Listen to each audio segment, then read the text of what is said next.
அண்மை செய்தியை பார்த்து வருகிறோம். ஈரோடு பகுதியில் கனமழையால் வெள்ளியங்காட்டுப்புதூர் பகுதியில் ஓடை நீரானது குடியிருப்புகளுக்குள் புகுந்திருக்கிறது. இதனால் அப்பகுதி மக்கள் அவதியடைந்திருக்கிறார்கள். அது குறித்தான அண்மை செய்தியை பார்த்து வருகிறோம். ஈரோடு மாவட்டம் கோபிச்செட்டிப்பாளையம் பகுதியில் பெய்த கனமழை எதிரொலியாக அங்கு குடியிருப்புகளுக்குள் ஓடை நீர் புகுந்திருக்கிறது. அது குறித்தான அண்மை செய்தியை பார்த்து வருகிறோம். ஓடையில் வெள்ளத்தின் அளவு அதிகரித்து கிராமங்களுக்குள் புகுந்ததால் மக்கள் அவதியடைந்திருக்கிறார்கள். 10க்கும் மேற்பட்ட குடியிருப்புகளுக்குள் வெள்ளம் புகுந்ததால் அங்கு மக்கள் அவதியடையக்கூடிய சூழல் ஏற்பட்டிருக்கிறது. வீடுகளுக்குள்ளும் வெள்ளம் புகுந்ததால் இரவில் தூக்கத்தை தொலைத்து மக்கள் வேதனையில் இருக்கிறார்கள். ஈரோடு மாவட்டம் கோபிச்செட்டிப்பாளையம் பகுதியில் பெய்த கனமழை எதிரொலியாக 10க்கும் மேற்பட்ட குடியிருப்புகளுக்குள் ஓடை நீர் புகுந்திருக்கிறது. இதனால் அப்பகுதி மக்கள் அவதியடைந்திருக்கிறார்கள். அது குறித்தான அண்மை செய்தியை பார்த்து வருகிறோம்.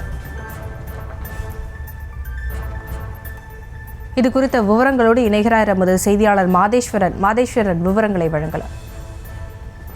வணக்கம். ஈரோடு மாவட்டம் கோபிச்செட்டிப்பாளையம் அதன் சுற்றுவட்டார பகுதிகளில் நேற்று இரவு இடியுடன் கூடிய கனமழை பெய்தது. இதனால் கோபிச்செட்டிப்பாளையம் அதன் சுற்றுவட்டார பகுதியில் உள்ள தடுப்பணைகளில் கசிவுநீர் ஓடைகளில் வெள்ளம் பெருக்கெடுத்து ஓடியது. இதேபோல் நாகதேவம்பாளையம் பகுதியில் பெய்த கனமழையால் வெள்ளியங்காட்டுப்புதூர் பகுதியில் நள்ளிரவில் கசிவுநீர் ஓடையில் வெள்ளப்பெருக்கெடுத்து ஓடியது.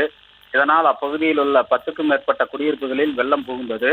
இதுகுறித்து அப்பகுதியினர் ஈரோடு மாவட்ட நிர்வாகத்திற்கு தகவல் அளித்துள்ளனர்.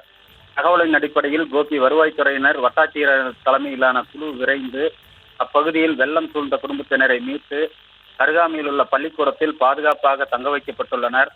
மேலும் கசிவுநீர் ஓடையில் வெள்ளம் குறையும் வரை அவர்களுக்கு தேவையான அனைத்து வசதிகளும் ஏற்பாடு செய்யப்பட்டுள்ளது. ஒரே இரவில் பெய்த கனமழையால் கசிவுநீர் ஓடைகள் நிரம்பி குடியிருப்பு பகுதியில் வெள்ளம் சூழ்ந்தது அப்பகுதியில் பரபரப்பை ஏற்படுத்தியுள்ளது. விவரங்களுக்கு நன்றி மாதேஸ்வர்.